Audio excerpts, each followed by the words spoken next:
Before we start, just a quick reminder to hit that subscribe button. Only 2% are subscribed at 1,000 subscribers. I'll be posting a special video. My mother-in-law pressed the pen into my hand and waited. I'm Ethan and I'm 33, and that moment felt wrong. The contract waited on the table like a quiet threat under my name. The attorney pointed to the last line and told me to sign. Everyone watched my hand like the whole room balanced on that stroke. My wife sat to my left with her fingers locked around my knee. Her grip looked gentle to them and felt like a warning to me.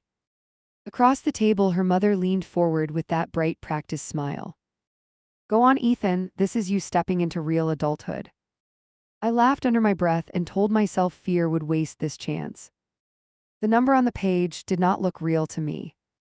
I kept seeing it next to grocery lists and daycare bills in my head. "Are we sure about this payment?" I asked as my thumb beat the paper. "We already ran those numbers before," she said, and bumped my shoulder. I let the pen hover above the signature line like it weighed 10 pounds. My mother-in-law laughed softly and pointed at the blank line near mine. "Sweetie, this is still under market because we love you both."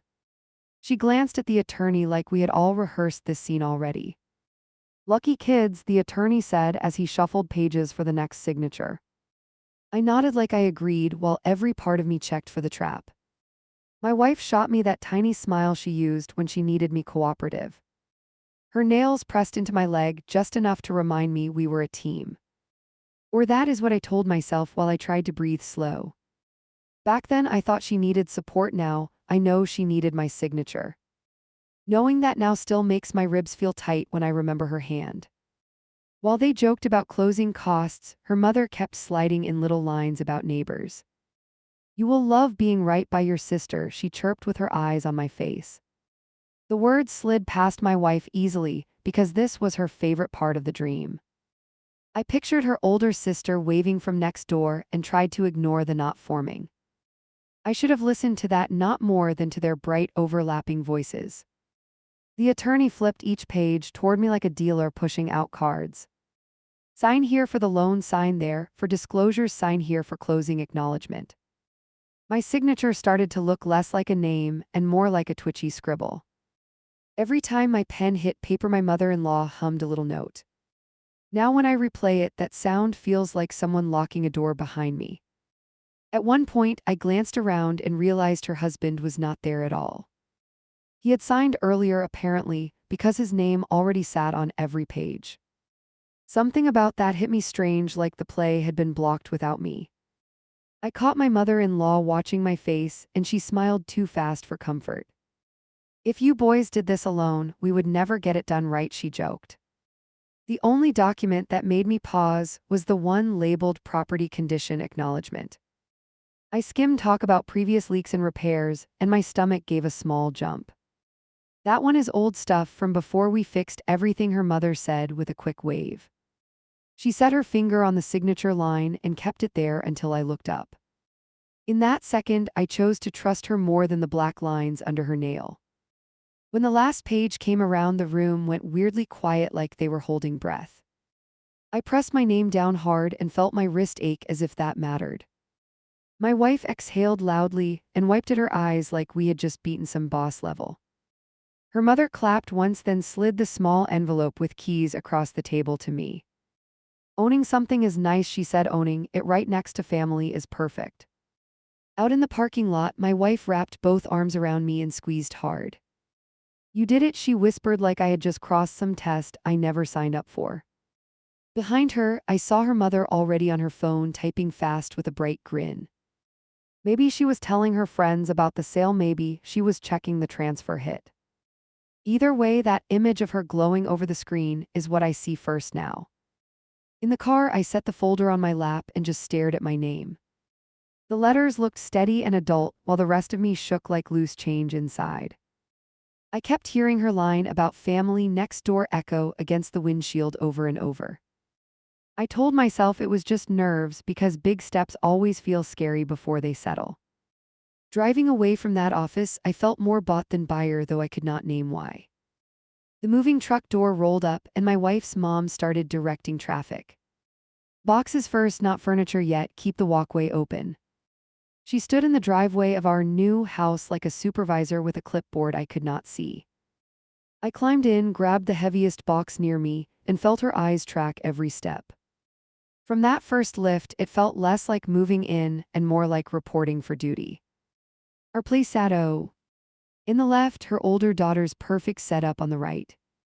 I mean perfect in that magazine way, not in a normal human way. Fresh flowers on the porch, matching chairs, little decorations I didn't recognize but knew cost money. Our front steps were bare except for a crooked welcome mat her mom had brought from storage. Standing between the two houses, I felt like we had been assigned the before picture. My wife spun around in the yard with this huge grin, hair pulled back, sleeves pushed up. "This is really ours," she said, like the street was a prize she had finally claimed. I wanted to match that energy, I really did, because I loved seeing her that lit up. But every time I looked right, her sister's place threw our peeling railings into sharper focus. It felt like we had bought our way into a comparison we could never win. Her sister walked out in workout clothes that did not look cheap and waved both arms. "There they are," she called, like we were late for a show she had organized. Two kids burst out behind her and raced straight to my wife, completely ignoring the mountain of boxes. "You guys actually did it," the sister said as she hugged my wife and then looked me up and down. The way she said "actually" made it sound like everyone had bet against me except her. My wife's mom came over and hooked an arm through the sister's. "I told you they would be right here before summer," she said, and her eyes stayed on me. The sister laughed and nudged her. "Now we can see everything," she said, and I could not tell if that was friendly or a threat. Back then I shrugged it off as excitement, now that line crawls under my skin. "Ethan, can you bring the toolbox first?" my wife asked as she pointed at the driveway. She already had small piles laid out with little sticky notes on them. Bedroom, kitchen, garage, things like that, all arranged by her mom before we even arrived. I opened my mouth to ask when they planned all this, then shut it because everyone was moving. It hit me that they had rehearsed this day in their heads without me more than once. Inside the front door, her mom stepped in front of me and clapped her hands once. "Okay, big items against that wall, boxes lined here, nothing blocking the hall." She walked backward through the living room, giving orders like she still held the mortgage. My wife followed close, nodding and adjusting the plan based on every little comment. I realized I was the only adult not allowed to decide where my own stuff went. Her sister carried in a small box, set it down, and looked around with a tilted head. "It's smaller than I remember," she said almost cheerfully, which made it worse. My wife rushed to fill the silence. "Once we paint and get our furniture in, it'll feel totally different." I watched her mom's lips press together like she already knew exactly how it would feel. On my third trip, I noticed a faint stain high on the living room ceiling. Just a shade darker, nothing dramatic, but it pulled my attention like a magnet. "Is that from before?" I asked, and pointed up with the box still in my arms. Her mom didn't look up, she just brushed her hand through the air. "If something was wrong here, you know I'd tell you," she answered and walked into the kitchen. That response should have set off a full alarm in my head right then. Instead, I told myself she was offended because I sounded ungrateful about the deal. I stacked the box, grabbed another, and convinced myself old houses always had weird marks. My wife squeezed my arm as we passed in the hallway and whispered, "Ignore my mom." I did what she asked, and that choice cost more than any closing fee. Around noon, her sister dragged a cooler into our yard and popped it open. "Break time," she called, already handing cans to everyone like she owned the pause button. We stood near the property line while she pointed out all the shortcuts of the neighborhood. "This neighbor is nosy, that one throws loud parties, mail gets mixed up all the time." With every tiny detail, I felt our privacy shrinking 1 yard at a time. My wife rested her head on my shoulder and sighed. "This is exactly what I wanted," she said, and there was so much relief in her voice. Her mom overheard, smiled, and pinched her cheek like she was 10 again. "Now I can keep an eye on you too," she said, then looked straight at me. That stare stayed a second too long and turned the joke into a promise.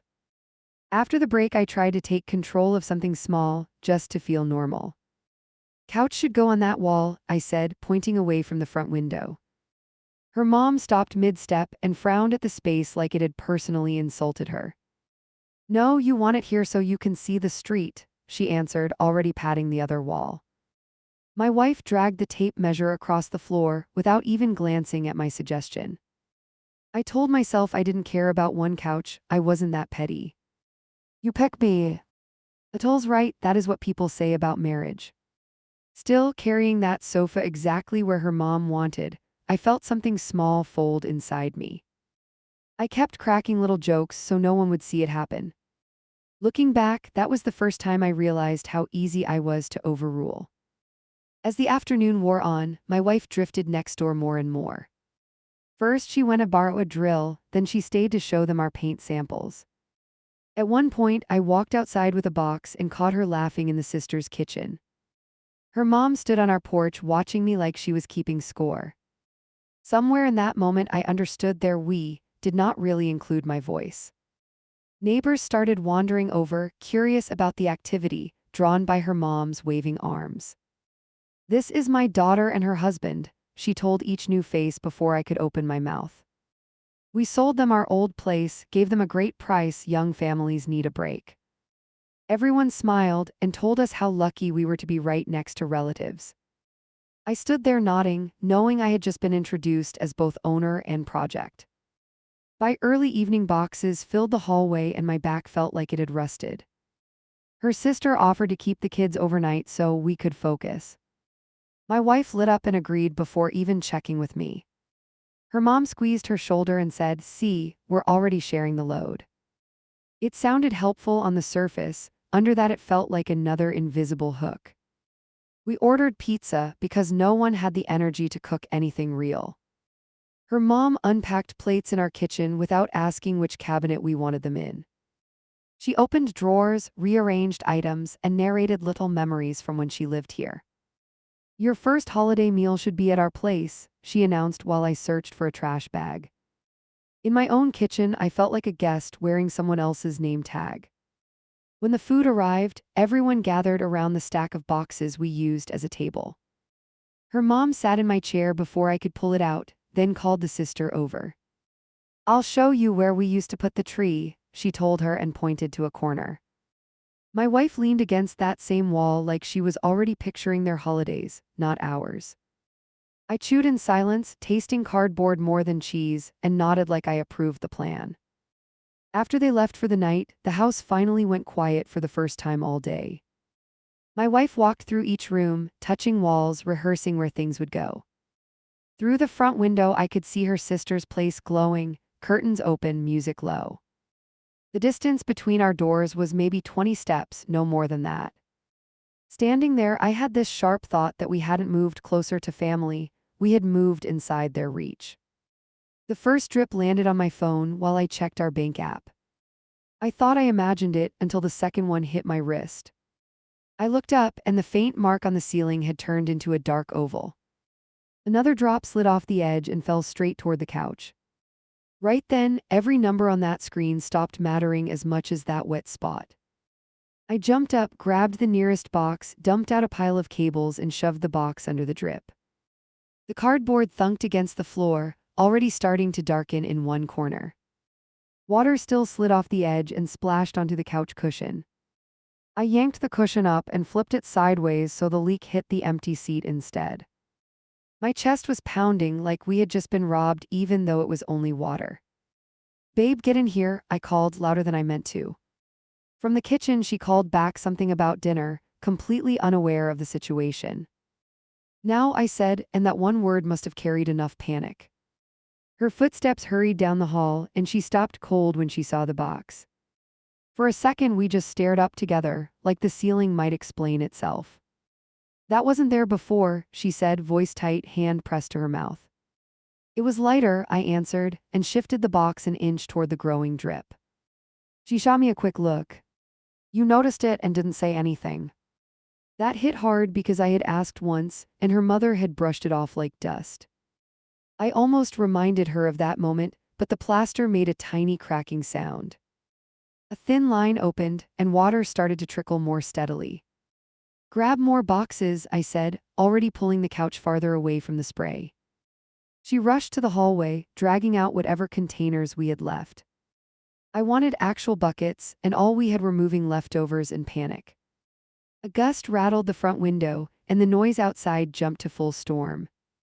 So this wasn't just a little shower passing through and then gone. I could hear it hitting the roof in steady bursts, every impact feeding that drip.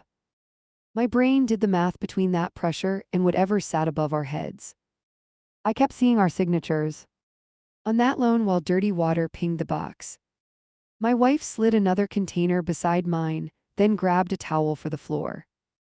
"We should call your mom," she said, wiping at the spread under her knees. The suggestion hit me wrong, fast and sharp. "She doesn't own this place anymore," I answered, maybe a bit harsher than needed. Even as I said it, I knew we were still tangled up with her in more ways than paperwork. "She knows this house," my wife pushed, adjusting the towel so the edge didn't soak through. "She lived here through a bunch of storms, she'll know if this happened before." I kept my eyes on the ceiling and swallowed back the argument forming. We needed information, and right now her mother was the one person who might have it. "Fine," I muttered and stepped away so I wouldn't snap while she dialed. My wife's call went on speaker without either of us saying it out loud. "Hey," her mom answered, cheerful, like it was any normal evening. "Are you guys hearing this rain? It sounds wild out there." "We've got a leak," my wife cut in, eyes still locked on the widening stain. Those 3 words changed the whole tone of the call in a heartbeat. "A leak where?" her mom asked, no more small talk, only quick questions. "Living room ceiling," I answered, leaning closer to the phone on the counter. "Near the center, kind of above the couch." She went quiet for a beat, like she was pulling up some old map in her head. I swear my stomach knew what that pause meant before my brain caught up. "That spot gave us trouble years ago," her mom finally said, all casual again. "We had someone handle it though, it shouldn't be doing that now." I felt my jaw clench so hard the muscles ached. "You said everything was fine when we moved in," I reminded her, trying to keep my voice level. I wasn't yelling yet, but the edge was right there, inches away. "It is fine," she insisted, like we were overreacting to a small puddle. "You're just getting a heavy storm early in the season, these old places need time to settle." I looked at the box already half full, and the slow drip becoming a steady stream. "Settling shouldn't include my ceiling dripping into our living room," I said, pointing even though she couldn't see me. My wife glanced between me and the phone, torn between backing me up and keeping the peace. "Just relax tonight," her mom went on, tone smoothing out like we were nervous kids. "Keep it contained, and I'll give you the roofer's number in the morning." I noticed she didn't offer to come over, even though she lived a quick walk away. That distance suddenly felt calculated instead of convenient. I ended the call faster than my wife expected, and her eyebrows shot up. "Why did you hang up like that?" she asked, wiping her hands on her jeans. "She knows a contractor that helps us." I rubbed my forehead and watched another drip hit the box. "She knew this spot was a problem," I said, words slow, heavy, each one landing hard. I could feel the gap between my trust and her loyalty widening right there on the rug.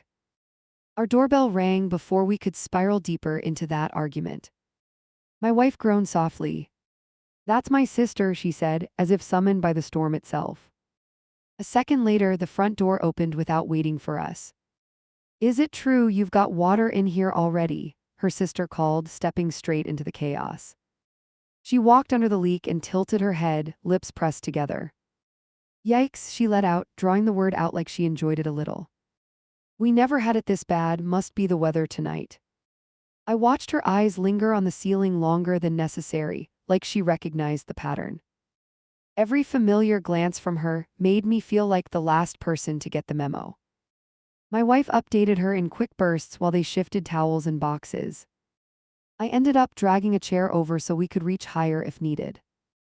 A small piece of plaster flaked off near the crack and dropped near my shoe. I flinched like it was glass, then laughed once under my breath at my own reaction. Fear has a way of making normal things look bigger than they are, until they're not. "You guys should have done a deeper inspection," her sister remarked, wiping her palms. "That's what these places need." I stared at her, heat rising up my neck. We reviewed what we were given, I answered, picking each word like it might explode. She shrugged one shoulder, which somehow made it worse than if she had argued. Her phone buzzed, and she glanced at the screen, then out the front window. Mom says the roofer can stop by tomorrow afternoon, she relayed, placing the phone on the shelf. He did work here before, so he knows what he's walking into. That sentence lodged somewhere behind my ribs and stayed there. So there had already been work done right where water was spilling into our night. Hours later, the storm finally eased from pounding to steady background noise. The leak slowed but didn't stop, just retreated to a stubborn drip. The boxes were heavy with water, sagging at the corners, smelling damp and sour. I hauled them to the bathroom one by one and dumped them out. Every pour sounded like money sliding down a drain we couldn't see. We slept on the other side of the house, if you can call it sleeping. I kept picturing the ceiling above our heads giving out while we were out cold. At some point, I got up and walked back to the living room in the dark. The drip was softer but still there, regular, patient, ignoring my wish for it to stop. I sat in the chair and stayed there longer than I want to admit, just listening. Morning arrived with a dull headache and a sticky feeling on the kitchen floor. The living room ceiling looked worse in daylight, bloated and stained through. My wife made coffee in tight, controlled motions, avoiding my eyes. "I'll call the roofer," she said, phone already in her hand, voice flat. We were both trying to treat this like a normal homeowner problem, not a betrayal. He pulled up a few hours later, boots on, ladder ready, all business. I met him on the walkway and shook his hand, grip automatic, smile forced. "Living room leak," he said before I could explain, like it was a familiar line on an order sheet. His gaze slid up to the roof, tracing a path like he'd been here more than once. Right then, I knew her mother hadn't just guessed when she mentioned a trouble spot. Inside, he studied the ceiling, then headed up to check the roof. We waited below, staring at the crack as if we could hear his diagnosis through it. My wife paced from wall to wall, arms folded tight across her chest. I sat on the edge of the couch, hands locked together between my knees. Silence filled the space where trust should have been making conversation. He came back in and rested one hand against the nearest wall. "Someone patched this area not long ago," he started, matter of fact, no drama. "Looks like a quick fix, not a full repair, so it gave out under this kind of rain." My wife frowned, brows pulling together, confusion all over her face. My heart rate jumped because I knew exactly who that someone was. "Do you mean before we bought it?" I asked, with a tightness I couldn't hide. He nodded once, glancing between us. "Yeah, same address, same layout, I remember this room." He tapped the underside of the damaged area with his knuckles, listening. "I flagged it in my report last time, recommended a full replacement, they asked for the cheaper option." The phrase "my report" hit me like a bucket to the chest. Behind my eyes, I saw the stack of closing documents again, that one page I skimmed too fast. The one her mother waved off with a smile and a quick explanation. My fingers dug into my jeans as I tried to keep my voice steady. "Who did you give that report to?" I asked, watching his expression closely. "Owner of record," he answered, shrugging like it was obvious. "Her folks," he added, jerking his chin toward my wife. "And the agent copied them, standard stuff, nothing unusual there." Nothing unusual, if all of that had been laid out for us later. Everything in me knew it hadn't, at least not in any way I understood back then. My wife looked from him to me, eyes wide, color drained from her face. "I never saw any report," she said, voice smaller than I was used to. She lifted a hand toward him, then dropped it, fingers twitching. "My mom only told me they had some work done, not that it was still a problem." In that moment, I believed she was blindsided, or I needed to believe it. He cleared his throat, checked the ceiling again, and started listing options.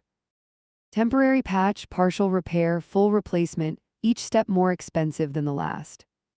The numbers climbed fast, stacking on top of our mortgage and everything else. "And if you go through insurance, they'll ask about prior issues," he added, tone gentle. That last line hung between us like a test we weren't prepared to take. When he left to grab materials from his truck, I finally looked straight at my wife. She leaned against the wall with both palms, head bowed slightly. "This is the first I'm hearing about a report," she said, not looking up. "I promise, Ethan, I would have pushed back if I'd known it was still risky." Her voice wavered just enough to sound honest, and that tiny shake pulled me in.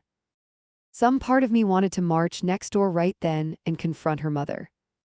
Throw the contractor's words in her face, demand to know why she hid that level of detail. Another part of me pictured the fallout if I went in hot like that. The fights, the guilt, the accusations that I was ungrateful after a family deal.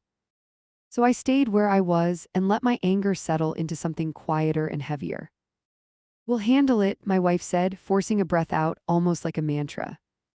"We'll fix the roof, we'll file what we need, we'll make this work." She moved close, and rested her forehead against my chest. I wrapped my arms around her because the alternative felt like stepping off a ledge. Even then, a small voice in the back of my head whispered that we shouldn't have to handle a secret like this. That night, after the quick patch dried and the drip stopped for the moment, we sat in the half-empty room. The ceiling looked ugly but stable, the kind of ugly you start ignoring when you live with it long enough. My wife scrolled through our email, digging for anything that mentioned inspections.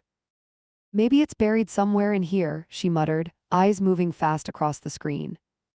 I watched her search and thought, if it exists, I know exactly whose inbox it started in.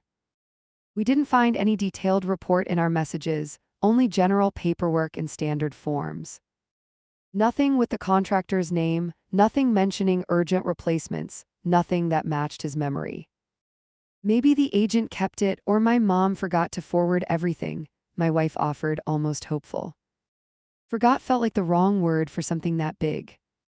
But challenging that meant questioning not just her mother but her, and I wasn't ready for that yet. I told myself accidents happen, emails get lost, people assume others explain things. I stacked excuses one on top of another until they looked like a reasonable story. It was easier to believe in a chain of small mistakes than a deliberate plan. Easier on my marriage, easier on my image of who we had tied ourselves to forever. That comfort cost me clarity, and I paid it willingly that night. Before bed, I stood under the damaged spot one more time. I reached up and pressed lightly around the crack, feeling the softened surface. The wall felt fragile, but it held for now. I stepped back and told myself the same thing about us. I didn't know yet that this leak was just the first visible sign of something much deeper getting ready to break. The notification flashed on my wife's tablet while I entered our water payment. A small banner slid across the top with a chat name I did not recognize. House plan blinked for 2 seconds, then faded like it never existed. My thumb froze above the screen, and the banking app logged me out automatically. Right there at the kitchen counter, I felt something shift that I could not name yet. I stared at the tablet and argued with myself in circles. It was her device, her messages, her family, her privacy. It was also our mortgage, our roof, our bank account draining faster than it should. House plan did not sound like a recipe thread or school group. It sounded like something built long before I walked into the room. I tried to be the reasonable partner for 1 full minute. I even set the tablet down and stepped away like a decent person. Then I remembered the roofer's report that never reached us. I remembered water falling into our living room and her mom's calm voice. I picked the tablet back up because pretending not to wonder felt stupid at that point. The lock screen asked for a code that I already knew. We shared it for payments and streaming stuff and kid shows. Punching it in felt different now, like crossing a line instead of paying a bill. The home screen popped open, and I searched for the message icon with dry hands. My reflection on the black glass looked like someone I did not fully trust. Her apps were arranged in sloppy rows, nothing hidden, nothing labeled special. I dragged down and typed house plan in the search bar with a shaking thumb. The chat appeared instantly, muted gray bell crossed out, sitting near the bottom. There were 3 tiny profile circles at the side, not just one. I already knew who held 2 of those circles, and I still tapped anyway. The thread opened to the newest messages, full of recent little comments. I saw her sister asking about paint colors and shared tools. Her mom talking about how good the street looks now with both houses filled. My wife replied with emojis and short lines, nothing terrible on that final screen. If the banner had shown that part, I probably would have let it go. I scrolled up once, just once, telling myself I would stop there. That single swipe landed on a block of messages from months before closing. My chest tightened before I even read the words, like some part of me recognized trouble. Her mom's texts stacked together, long for her, full of little bullet points. That was the first time the word strategy showed up with my name attached. We need a plan for Ethan or he will stall again. That sentence sat alone between laughing emojis and heart reactions. My eyes stuck to it like glue while the rest of me went numb. I read it twice, then 3 times, waiting for it to change into something softer. It never did. It stayed exactly that blunt, like I was a project to manage. More lines followed, each one worse than the last. Use the interest rates, he listens when you talk money. If he worries about rent increases, remind him about kids and stability. Make the old place sound like an opportunity, not a rescue. Every line was a little instruction about how to steer me without me noticing. My wife's replies were shorter, but they still landed like hits. I think he'll go for it if you call it a family discount. He already likes the neighborhood, he just gets anxious before big commitments. I'll bring it up after his review week so he feels confident. Reading that, I realized she knew exactly which buttons to push and when to push them.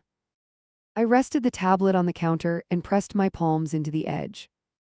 For a second, I considered dropping it into a drawer and pretending I never saw anything. We were already in the house, already on the hook, already patched the roof once. What good would it do to dig through old screenshots of them planning my reaction? That was the voice in my head that always tried to keep peace at my expense. The other voice, the one that woke up with the leak, told me to keep going. It reminded me how quickly her mother dismissed the ceiling issue. It reminded me how no one seemed surprised when the roofer recognized the property. That voice did not care about polite boundaries in group chats. It cared about whether I had actually agreed to this life or been guided into it. I scrolled higher into the chat until the date turned into last year. A photo of our house popped up, taken from the street before we ever toured it. Her sister had sent it with a caption, "If we keep this in the family, the block stays solid."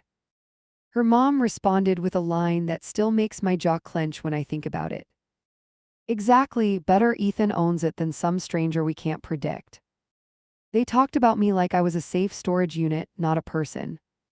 They listed reasons why this would work out for them. Proximity to grandkids, someone who knows how to fix stuff, shared holiday cooking. I could feel my face getting hot even though I was just standing alone in the kitchen. Then I hit the part about the inspection. Her mom wrote, "Roofer made a fuss about the front room, but he overreacts." Another message followed right after that one. "We did what he recommended last time, no need to scare Ethan with extra technical fluff." Extra technical fluff was apparently the warning that surface work might fail under heavy storms. My wife's answer showed up under that, and it stung in a different way. "If the paperwork looks messy, he'll freeze up, so just send the basics." She added a thumbs up and a laughing face like this was some fun little trick. Then her sister chimed in with, "Filter what you forward, he doesn't need the boring parts." I knew exactly which parts they had decided were boring now that the ceiling had opened. My fingers moved faster as I scanned more lines. They had a whole sequence planned for conversations with me. Start with how much we're discounting from the appraisal, he loves numbers. Have him picture his kids walking next door for cookies, he's a sucker for that. Reading my weak spots laid out like a checklist made me feel stripped down and stupid. I wish I could say I closed the app right there. I did not. I kept going, because once you see the edges of a lie, you want all of it.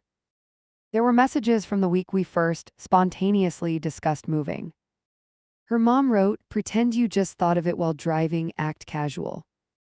My wife answered, "Got it, I'll bring it up after dinner when he's relaxed." I remembered that exact night, the food, the timing, the script I never recognized. Back then I thought she was sharing a random inspiration. Now I saw it had been rehearsed in writing with her family hype squad. It was like watching a recording of yourself getting persuaded and finally seeing the strings. I could feel shame and anger wrestling inside me, neither one backing down. One message buried in the middle stopped me cold. Her sister wrote, "Even if the roof turns out expensive, they'll be building equity instead of wasting rent." Her mom answered, "Exactly, and he's handy enough to handle surprises without whining." There was a heart next to that line from my wife's account. Seeing that little icon beside the word surprises made my stomach twist hard. I sat down at the table because my legs suddenly felt unreliable. The room stayed silent except for the fridge humming in the background. I scrolled slower now, not sure if I wanted more proof or less. Old entries blurred until another phrase yanked me back into sharp focus. "We should finalize before prices jump again. If we wait, he might look elsewhere." That was her mom again, always driving the timeline, always focused on the sale. Her sister asked, "What if he checks other listings anyway?" "Then we lean on family angle," the reply came. "Tell him you want grandkids close." My wife added, "He always folds when he thinks he's letting people down." I had never felt that exposed in my life, not even in arguments where I cried. Some part of me wanted to defend them in that moment. They were trying to keep family nearby, keep the house in the group, keep control. I tried to tell myself that parents plan, siblings talk, people scheme a little sometimes. That story lasted about 30 seconds before the next message undercut it. "Honestly, if we list it publicly, we might not get this number," her mom wrote. I knew that number. I stared at it on closing day. She had sold it as a break for us, a generous discount, a blessing. Here she was admitting to her daughters that we were basically her safe bet. "We don't have to fix every little thing if he takes it as is," another message read. "With strangers they'd nitpick the place to death," she added, and I felt my face go numb. By then I had reached the very beginning of the group history. The first line in the thread came from her mom on some random Tuesday months earlier.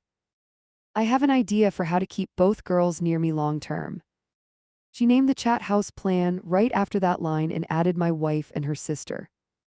That was the origin point, not love, not fate, not my careful decision, just this. I set the tablet down and pushed my chair back hard enough to scrape the floor. My heart hammered in my throat, too loud for the silent house. I walked to the sink, ran water, turned it off, then just gripped the counter. The whole time I could feel that word plan crawling under my skin. I was not a partner in that plan, I was the lever they pulled to make it work. Guilt finally hit me for digging through her messages. I am not proud of how deep I went or how long I spent scrolling. There is a real argument that I invaded privacy that day. To be honest though, I felt like they had already broken something first. They had treated my trust like some extra asset to move around between them. Footsteps sounded on the porch and my chest snapped tight. I locked the tablet, tossed it gently onto the couch and stepped away. The door opened and my wife walked in carrying a grocery bag. She smiled at me out of habit, then frowned when she saw my face. In that instant I realized I had no neutral expression left for this conversation. "You look weird, what happened?" she asked, setting the bag next to the coffee table. I almost blurted everything out right there, chat name, quotes, all of it. Instead I heard myself say, "We need to talk later after dinner." She stared at me, wary now, hand resting on the edge of the table. "About what?" she asked, and I knew I had already tipped my hand.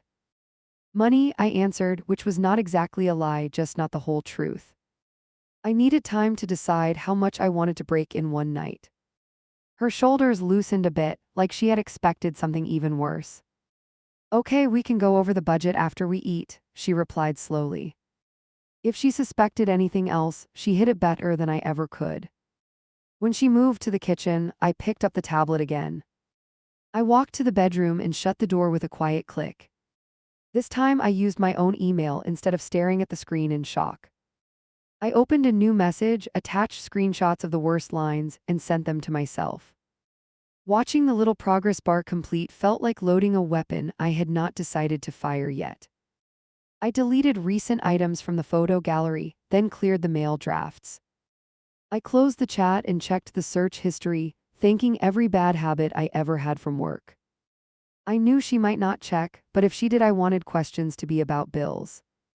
I reopened the banking app and pulled up our statement, so that is what filled the screen.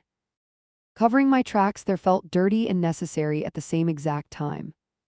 Later that night, after she fell asleep with the TV humming low, I sat in the dark. My phone glowed in my hand as I scrolled through the screenshots again. Written proof of every nudge, every omission, every little push wrapped in family concern. Part of me wanted to delete it all and go back to ignorance with a damaged roof. Another part knew that once you read we can skip the scary parts, you cannot unsee it. I forwarded the email to my work address, then to a backup account. It felt dramatic, like planning for a court case that might never happen. But I did it anyway because trust was not my default setting anymore. When I finally turned off my phone, the room felt heavier than any night since we moved in. I lay awake knowing tomorrow would not be about budgets at all, it would be about lies written in their own words. I dropped the printed screenshots on our kitchen table and waited. They slid a little, then stopped between our mugs like evidence. My wife reached for her coffee, then froze when she saw them. Her fingers hovered above the handle while her eyes tracked each page. I knew there was no version of today that stayed gentle. "What's this?" she asked, voice already tighter than it had been seconds before. "Messages," I answered, keeping my hands flat against the table. She glanced at the top sheet, read the chat name, and blinked hard. Her lips parted like she wanted to deny it on reflex. Instead, she pushed one printout toward herself with a shaky thumb. I watched her read her own words out loud, barely above a whisper. "I'll bring it up after his review week so he feels confident." Her shoulders dropped, the paper crinkling under her grip. She flipped to the next page, eyes moving faster, cheeks flushing. Every line she hit pressed another invisible bruise on my side. "Where did you get this?" she asked, not looking up yet. "From your tablet," I replied, the truth landing between us like a weight. She finally lifted her head, face a mix of shock and offense. "You went through my messages," she said, almost more hurt than angry. The part of me that cared about that was buried under something louder. "I went through a chat where 3 people planned my decisions," I answered. I tapped the line about skipping the report like it was a crime scene. "Filter what you forward, he doesn't need the boring parts," I read aloud. My voice shook on that last part, from rage more than nerves. Hearing it in the room made my skin crawl worse than reading it alone. She pushed her hair back and stared at one spot on the wall. "We were just talking," she muttered, barely moving her lips. "Families talk, they try to figure things out together." I laughed once too sharp and pointed at another block of text. "This isn't figuring things out, this is coaching you on how to steer me." Her jaw clenched, but she kept reading instead of walking away. She hit the part where her mom called me a safe option for the property. Her eyes went glossy, and she shook her head like she didn't recognize the screen. "I don't remember half of this," she said, throat working as she swallowed. I believed that, but it did not make the damage smaller. "You remember enough to know this wasn't honest," I answered, voice lower now. "You knew there was more detail about the roof, and you let her filter it." "She told me they handled it years ago," she shot back, defensive finally. She made it sound like paperwork clutter, the kind nobody reads. That excuse landed somewhere between naive and convenient, and it stayed there. I picked up one sheet and slid it closer to her side. "Read this one out loud," I asked, leaning back in my chair. She hesitated, then forced herself to follow the words. "We don't have to fix every little thing if he takes it as is." Her voice cracked near the end, and she squeezed her eyes shut. "That is your mom talking about our house," I said, every syllable heavy.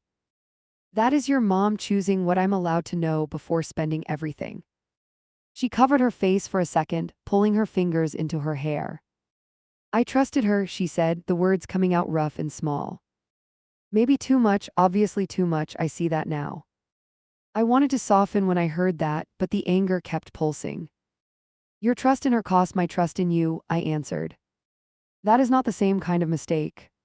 She dropped her hands and met my eyes straight on. "What do you want me to say?" she asked, almost desperate now. "I want you to say you see how wrong this was," I replied. "I want you to admit this wasn't just family chatter or nervous planning." "It was manipulation," I added, and the word hung there like smoke. She flinched but did not argue with that label. That small silence told me more than any speech would have. She stared down at the papers again, tracking the highlighted sections. Okay, she whispered, finally nodding once. It was wrong, it was unfair, I should have stopped it. Tears started spilling over, and she wiped them with the back of her hand. Her remorse felt real, but it dragged in late, after the contract ink dried. I took a breath that barely filled my lungs. We're not keeping this between just us, I said, steadying my voice. She blinked fast, confused for a second. What do you mean? She asked, already afraid of the answer. We're talking to them, all three of us tonight at this table. She recoiled like I had slapped her. You want to turn this into some trial? She asked, backing toward the counter. They're going to twist everything, you know exactly how they argue. I know, I said and stood up, chair scraping loudly against the floor. That's why I want them here, I'm done arguing with ghosts through you. She leaned against the counter and stared at the refrigerator door. If we confront them, it won't just be about the house, she warned. It will blow up every little thing they've ever done. Then maybe we finally see what's left afterward, I answered. I was scared of that answer too, but not enough to back down. For a long moment she stayed completely still. Finally SH. E picked up her phone, unlocked it, and pulled up her mom's contact. You better handle your temper, she said, wiping her cheeks again. If you come at them screaming, they'll make me pick sides. I almost asked which side she would pick and forced myself to swallow it. She put the call on speaker without asking, voice steady enough to pass. Hey, what's up? Her mom answered, cheerful and relaxed. Can you and my sister come over for dinner tonight? My wife asked. There's something we need to go over, all of us, it's important. Her tone was calm, but her fingers hugged the phone hard enough to blanch. Her mom noticed something because her voice shifted a little. Is everything okay? You sound serious, she said, not quite joking. We just want to review some house stuff and finances, my wife replied. I heard myself mentioned as an afterthought, like a name on a bill. We'll be there at 7, her mom answered, then hung up before questions. The rest of the day dragged like wet clothes. We cooked because ordering in would have felt like surrender. Every step in the kitchen carried this nervous energy, like we were prepping a stage. We spoke about normal things in short bursts, then stopped mid-sentence. Under everything, we both knew tonight was not really about food. At 6:30, I laid the printed screenshots out in a clean stack. I arranged them in order, earliest messages first, like a timeline. My hands shook enough that one page slipped sideways twice. My wife placed water glasses on the table and avoided looking down. I could feel her dread from across the room, matching my own. The door opened exactly when her mom promised, punctual like always. Her sister followed with a bottle of wine and a bright smile. Look at us, weekday family dinner, this is nice, her mom said. I noticed she kept her shoes on, like she might leave quickly if needed.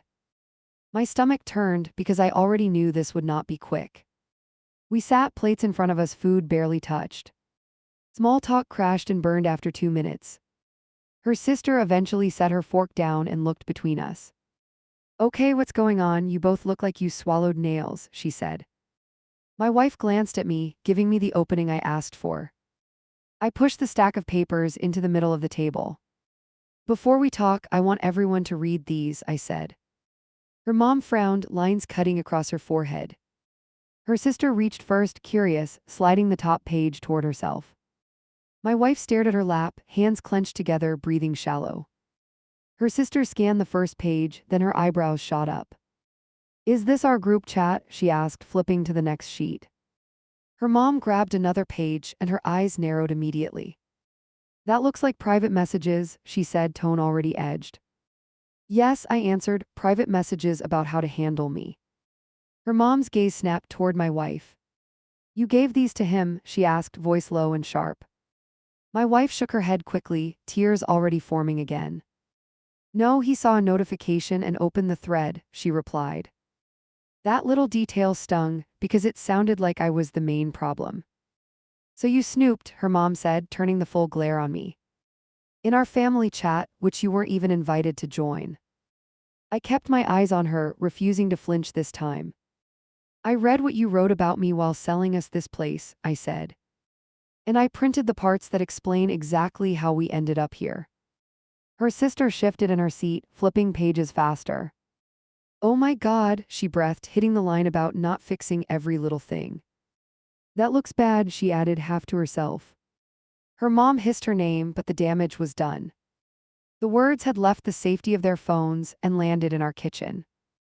I pulled one sheet back to my side and placed a finger on it. You wrote that if the paperwork looked complicated, I would back out, I started. You told them to filter what I saw so I wouldn't ask questions. Her mom lifted her chin, jaw set like stone. I did what any mother would do to protect her family's future, she answered. Protect it from what? I asked, feeling heat rise in my chest. From a buyer who wanted accurate information about a leaking roof. She rolled her eyes, which almost pushed me over the edge. That spot held up for years after we handled it, she said. You got one messy storm, and now this is some betrayal story. The contractor told us he recommended full replacement last time, I said. He told you and you chose the cheaper fix, then never mentioned it again. Her sister looked between us, suddenly very interested in her own plate. My wife pressed her fingertips against her temple like she had a headache. Every person at that table knew the roofer's memory was not the issue. Her mom sighed long, a sound I recognized from 100 smaller arguments. Younger people act like every decisio. And needs a risk report, she said. In real life, you take practical steps and move on. I pointed at the line where she called me a safe place to park the house. In real life, you also tell buyers about big unresolved repairs, I shot back. She flicked that page away with 2 fingers, almost bored. You were not strangers off the street, she replied, voice turning icy. You married into this family, so I gave you the best option we had. I leaned forward, elbows planted, fingers intertwined so I wouldn't slam the table. If this is your best, I'd hate to meet your worst, I said. Her sister cleared her throat, trying to cut the tension down. Look, the way this reads is rough, I get that, she started. But closing already happened, the place is yours, what exactly are we doing here? Her eyes met mine, inviting some compromise that kept everyone close. I realized this was the first time she ever looked at me like a separate person.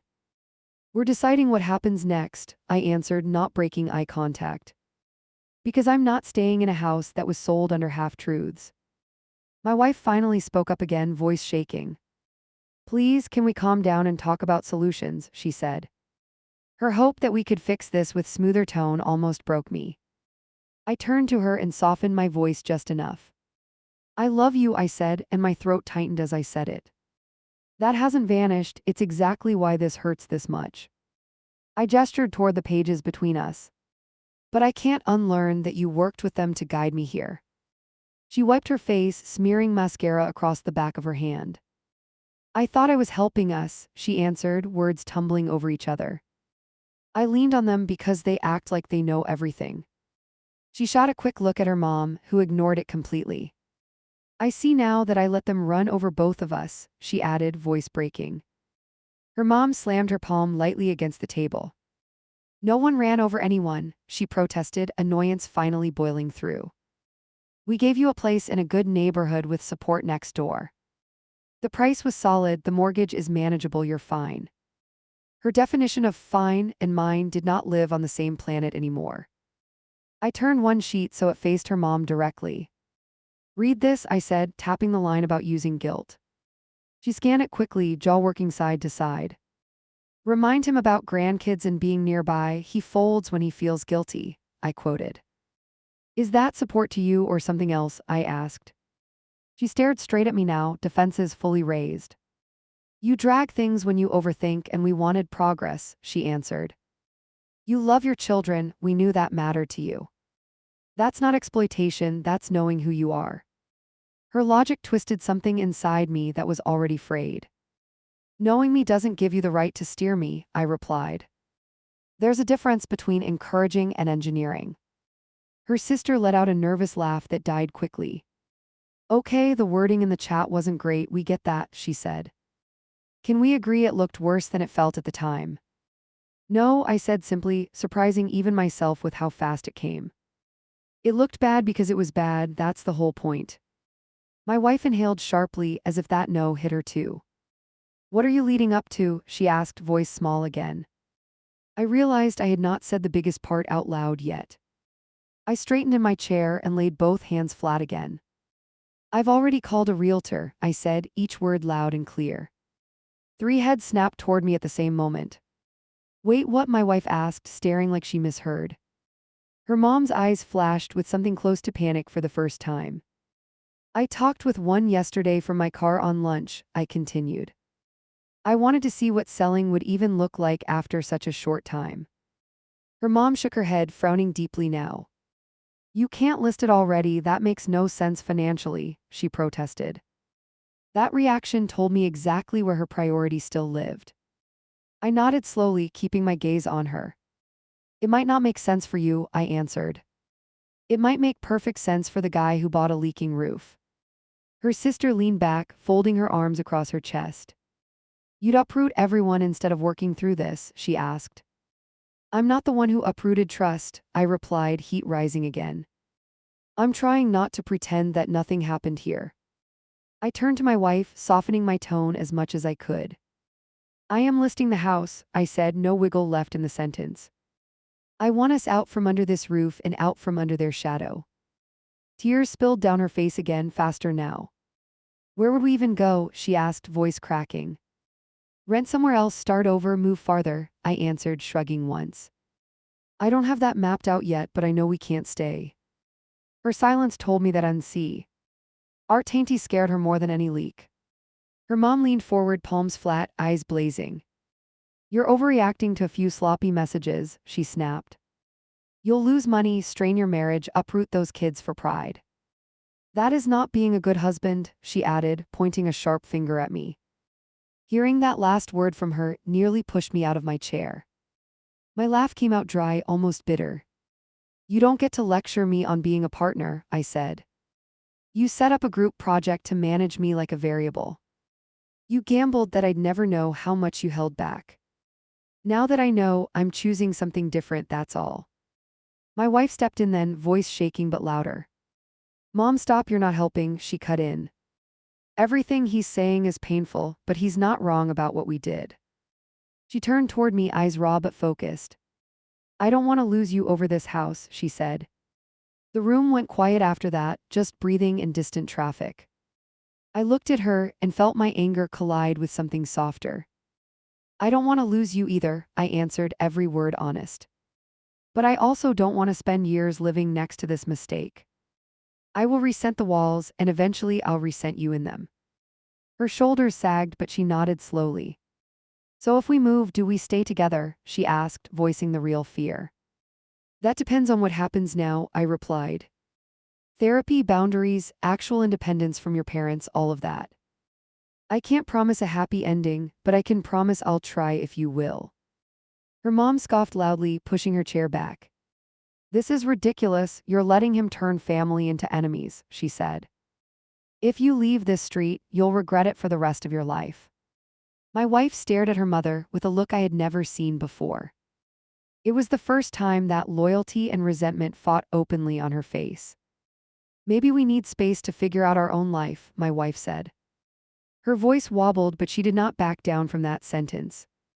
Her mom stared at her like she had just spoken another language. I gave you everything here and this is how you repay me, she snapped.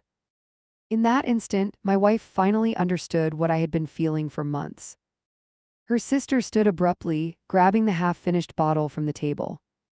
I'm not staying for this meltdown, she muttered, heading toward the door. She paused at the threshold and looked back once. For what it's worth, the chats were messed up, she admitted. Then she left, taking the easy exit the rest of us didn't have. Her mom followed a minute later, after a string of guilt-loaded remarks. Promises that we were making a massive mistake. Warnings that life would be harder without them nearby. Hints that if we left, we would be on our own for good. I held the door open, listened to all of it, and did not answer. When the house finally emptied, the quiet felt almost deafening. My wife sat down slowly, like her legs might not hold her. The papers between us were rumpled, dotted with tears and smudges. She reached out and gathered them into one uneven stack. Send those to the realtor too, she said, voice flat but resolute. You sure? I asked, searching her expression for doubt. She nodded once, gaze locked on the mess in her hands. If we stay, this never goes away, she answered. Every time they walk over, I'll hear those messages again. I'd rather start somewhere small than live under that forever. That night, after she fell asleep drained and puffy-eyed, I opened my laptop. I pulled up the email chain from the realtor and added another message. I attached a photo of the water damage and a scan of our paperwork. Then I typed the line that made the whole thing real out in the world. We're ready to move forward with listing as soon as possible, I wrote. I did not mention the group chat or the dinner or the shouting. I kept it to numbers, dates, needed repairs, things that fit on forms. The emotional wreckage lived off screen, in our bedroom and next door. When I hit send, my stomach flipped, but my shoulders finally dropped a little. For the first time since closing day, I felt like I was making a choice that was actually mine.